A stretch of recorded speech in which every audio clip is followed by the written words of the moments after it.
ನಿಮ್ಮ ಒಡ ಹುಟ್ಟಿದವರೇ, ಬಂಧುಗಳಾದವರೇ, ಇಲ್ಲ ದಾಯಾದಿಗಳೇ, ನಿಮ್ಮ ಕೇಳಿ ಕೊಡಬೇಕು ಕಪ್ಪ. ಕಿತ್ತೂರೇನು ನಿಮ್ಮ ತಾತ ಮುತ್ತಾತಂದಿರು ಕಟ್ಟಿ ಬೆಳೆದ ಆಸ್ತಿಯಲ್ಲ, ಕನ್ನಡಿಗರ ಆಸ್ತಿ. ನಿಮ್ಮ ಗೆದ್ದಿ ಕೊಡಬೇಕು ಕಪ್ಪ. ನೀವೇನು ಕಿತ್ತೂರನ್ನು ಕಟ್ಟಿದವರೇ, ಬೆಳೆಸಿದವರೇ, ಕಿತ್ತೂರಿನ ಸುಖ ದುಃಖಗಳಲ್ಲಿ ಭಾಗಿಯಾದವರೇ, ನಿಮ್ಮ ಗೆದ್ದಿ ಕೊಡಬೇಕು ಕಪ್ಪ. ವ್ಯಾಪಾರದ ನೆಪದಲ್ಲಿ ಕಡಲಾಚೆಯಿಂದ ಬಂದ ನಿಮಗೆ ನೆಲೆನಿಲ್ಲ ಸ್ಥಳ ಕೊಟ್ಟವರು ನಾವು. ಸದ್ದು ತಪ್ಪಿಗೆ ಸುಂಕ ಬೇರೆ ಕೊಡಬೇಕೇನು? ಶತಶತಮಾನಗಳಿಂದ ಸ್ವತಂತ್ರವಾಗಿ ಬದುಕುತ್ತಿರುವ ಈ ಕಿತ್ತೂರು ಯಾವ ಕಾರಣಕ್ಕೂ ಕಪ್ಪವನ್ನು ಕೊಡುವುದಿಲ್ಲ. ರಾಣಿ ಸಾಹೇಬ್, ಅಂದು ಕಪ್ಪ ಕೊಡುತ್ತೀವೆಂದು ಒಪ್ಪಂದ ಮಾಡಿಕೊಂಡಿದ್ದವರು ನೀವೇ. ಇಂದು ಕಪ್ಪ ಕೊಡುತ್ತಿಲ್ಲವೆಂದು ಹೇಳಿದವರು ನೀವೇ. ಇದು ಸರಿಯಲ್ಲ, ನ್ಯಾಯವೂ ಅಲ್ಲ. ಜಾಗದಲ್ಲಿ ಜಾಗ ಕೊಟ್ಟರೆ ಜಾಗವೇ ನಮ್ಮದೆಂದು ಗೋಪೆ ಹಾಕುವ ಅಹಂಕಾರಿಗಳು ನೀವು. ನಿಮ್ಮ ಮೋಸದ ಒಪ್ಪಂದಕ್ಕೆ ನಾವು ಮನ್ನಣೆ ಕೊಡಬೇಕೆ? ಅದೇನಿಗೂ ಸಾಧ್ಯವಿಲ್ಲ. ನಿಮ್ಮ ಮಗ ಶಿವಲಿಂಗ ರುದ್ರಸೇನ ಮಾಡಿಕೊಂಡ ಒಪ್ಪಂದಕ್ಕೆ ಬೆಲೆ ಇಲ್ಲವೇ? ಖಂಡಿತ ಇಲ್ಲ. ಮೋಸದ ಒಪ್ಪಂದಕ್ಕೆ ಈ ಕಿತ್ತೂರು ಎಂದಿಗೂ ಬೆಲೆ ಕೊಡುವುದಿಲ್ಲ. ಆಲ್ರೈಟ್, ಆದರೆ ಅವನು ಗೆದ್ದ ನಂತರ ಸತತ ಬೇರಿ ಮಾಡಿಕೊಂಡಿದ್ದೀರಾ. ಲಾಲೌಸಿ ಕಾಯ್ದೆ ಪ್ರಕಾರ ದತ್ತಕ ಮಾಡಿಕೊಳ್ಳುವಂತಿಲ್ಲ, ದತ್ತು ಪುತ್ರ ರಾಜ್ಯ ಆಳುವಂತಿಲ್ಲ. ಇದನ್ನು ಕಂಪನಿ ಸರ್ಕಾರ ಒಪ್ಪಿಕೊಳ್ಳುವುದಿಲ್ಲ. ಯಾಕರೆ ಬಾಯಿ ಬಿಗಿ ಹಿಡಿದು ಮಾತನಾಡು. ಕಪ್ಪಿಯೇ, ನಮಗೆ ಆಜ್ಞೆ ಮಾಡುದು ಯಾರು ನೀನು? ಇದು ನಮ್ಮ ಜನ್ಮಭೂಮಿ, ಇದನ್ನಾಳುವ ಹಕ್ಕು ನಮ್ಮದು.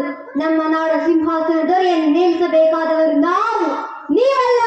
ರಾಣಿ ಸಾಹೇಬ್, ನೀವು ಕಂಪನಿ ಸರ್ಕಾರದ ಕತ್ತಲೆಯನ್ನು ಧಿಕ್ಕರಿಸುತ್ತಿದ್ದೀರಿ. ದಿಕ್ಕು ತಪ್ಪು ಹೋಗಿದ್ದೀರಿ. ಎಚ್ಚರ. ಮುಚ್ಚು ಬಾಯ್. ತಾಯಿ ಆಸ್ಥಾನಕ್ಕೆ ಬಂದು ತಾಯಿಗೆ ಎಚ್ಚರ ನೀಡಷ್ಟು ಸೊಕ್ಕೇನ ನಿಮ್ಗ? ಇಲ್ಲಿ ಕಟ್ಟಳೆ ಮಾಡೋ ಅಧಿಕಾರ ಇರೋದು ನಮಗ, ನಿಮಗಲ್ಲ. ರಾಯಣ್ಣ, ನೀನು ಬಾಗಿಲು ಕಾಯಿಸಿಪಾಯಿ. ನಿನ್ನ ಜೊತೆ ಮಾತನಾಡಲು ನಾನು ಇಲ್ಲಿಗೆ ಬಂದಿಲ್ಲ. ಯಾಕರೆ ಸಾಕು ಮಾಡು ನಿನ್ನ ಅವಿವೇಕದ ಮಾತುಗಳನ್ನು. ನಮ್ಮ ರಾಜ್ಯ ತಾರತಮ್ಯ ವಿಧಿಸದ ರಾಜ್ಯ. ತಾಯಿ ಮಕ್ಕಳ ಮಧ್ಯೆ ಒಳಕುಂಟು ಮಾಡುವ ನಿಮ್ಮ ಕುತಂತ್ರಗಳನ್ನು ಇಲ್ಲಿಗೆ ನಿಲ್ಲಿಸಿ. ರಾಯಣ್ಣ ಬಾಗಿಲು ಕಾಯಿಸಿಪಾಯಿ ಅಲ್ಲ, ಕಿತ್ತೂರ ಕಿರಿ, ನನ್ನ ದತ್ತು ಪುತ್ರ. ಈ ಆಸ್ಥಾನದಲ್ಲಿ ಮಾತನಾಡುವ ಹಕ್ಕು ಕಿತ್ತೂರಿನ ಸಮಸ್ತ ಪ್ರಜೆಗಳಿಗೂ ಇದೆ. ನಿಮ್ಮಂತೆ ಜೀತಕ್ಕಾಗಿ ದುಡಿಯುವವರು ಯಾರೂ ಇಲ್ಲ, ದೇಶಕ್ಕಾಗಿ ದುಡಿಯುವವರಿದ್ದಾರೆ. ಇದನ್ನರಿತರೆ ನಿಮಗೂ ಕ್ಷೇಮ, ನಿಮ್ಮ ಕಂಪನಿಯವರಿಗೂ ಕ್ಷೇಮ. ರಾಣಿ ಸಾಹೇಬ್, ಮಂತ್ರು ಸಾಹೇಬ್ರ ಒಪ್ಪಂದದ ಪ್ರಕಾರ ಕಿತ್ತೂರಿನ ಮೇಲೆ ನಮಗೆ ಸಂಪೂರ್ಣ ಅಧಿಕಾರವಿದೆ. ಅಧಿಕಾರ ಚಲಾಯಿಸಲು ಕಿತ್ತೂರೇನು ಕಡಲಾಚೆ ಕುಲಿಗಳು ಕಟ್ಟಿ ಬೆಳೆಸಿದ ಸ್ವತ್ತಲ್ಲ, ಕನ್ನಡಾಂಬೆಯ ಮಕ್ಕಳ ಸ್ವತ್ತು. ರಾಣಿ ಸಾಹೇಬ್, ನೀವು ಸಿಂಹದೊಂದಿಗೆ ಚೆಲ್ಲಾಟ ಆಡುತ್ತಿರುವಿರಿ. ಸಿಡಿಮದ್ದಿನ ಮೇಲೆ ಕುಳಿತು ಆಟ ಆಡುತ್ತಿರುವಿರಿ. ಇದರಿಂದ ಕಿತ್ತೂರಿನ ಮಾನಹಾನಿ, ಪ್ರಾಣಹಾನಿ ಆಗುವುದು ಖಂಡಿತ.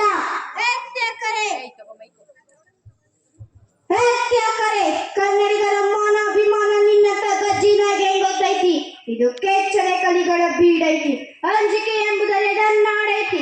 ಕಿತ್ತೂರು ದೇಶಾಭಿಮಾನ ಸ್ವಾಭಿಮಾನದ ಗೂಡೈತಿ.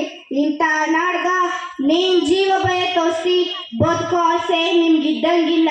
ನಿಮ್ಮನ್ನು ಉಳಿಸೋ ಆಸೆ ನಮಗೂ ಇಲ್ಲ. ಸಮಾಧಾನ ಅಣ್ಣ, ಆಕ್ರೋಶ ಬೇಡ, ಸಮಾಧಾನ. ಗುರುದೇವ, ಹೇತ ತಾಯಿ ಕತ್ತಿ ಚೌಕೋಳ ಸೆಂಚುರಿ ಶ್ರೀತ ಮಂಗೇನ್ ಮಕ್ಕಳ ಮಾತು ಕೇಳಿ ಹಂಚ್ಕೊಂಡು ಕೂರಕ್ ನಾನು ಶಂಡಲ್ರಿ. ಕಿತ್ತೂರು ರಾಣಿ ಚೆನ್ನವನ ಬಂಟಾದೀನಿ. ಅಪ್ಪಣೆ ಕೊಡ್ತಾಯಿ. ಕಾಲ್ಕೆ ಜಗತ್ತಿಂತ್ರಿ ಕೆಂಪು ಕೊಡ್ತಾಯಿನ ಅಡ್ಡ ಕತ್ರ ಸಾಕ್ತೀನಿ. ರಾಯಣ್ಣ, ಶಾಂತಿ ಸಮಾಧಾನ ಕನ್ನಡಿಗರ ಹುಟ್ಟುಗುಣ. ಅದಕ್ಕೆ ನಿನ್ನಿಂದ ಅಚ್ಚುತಿ ಬರುವುದು ಬೇಡ. ರಾಣಿ ಸಾಹೇಬ್, ಇದು ನಮಗೆ ಬಹಳ ದೊಡ್ಡ ಅವಮಾನ.